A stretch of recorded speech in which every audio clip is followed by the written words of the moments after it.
Sana po, antayin na lang po natin yung formal investigation. Opo. O sige, Senator, ganito na lang meron kami inihandang video. Panoorin po natin. Isang SUV, nakunan kasi ng GMA News palabas ng Senado, bandang alas 12:30 ng madaling araw, nung Huwebes po, nung May 14. Ang plaka po niyang sasakyang puting yan, although binler namin, bilang respeto, ito po ay pareho ng plaka ng sasakyang sinakyan daw ni Senator Bato. Paalis ang Senado.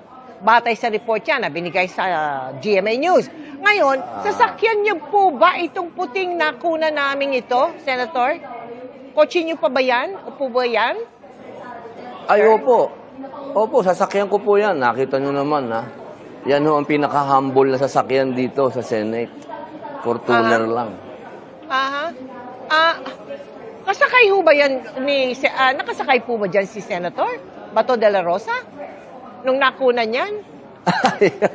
Antayin na lang po natin, Tita Mel, yung investigasyon. Opo. Pero akin po yan. Opo, kayo ba nakasakay doon? Na kotse ko Sir, po yan. Sir, kayo, nakasakay ba kayo dyan? Antayin na lang po natin yung... Pati kayo, hindi pwedeng itanong? yung investigasyon po para... Okay.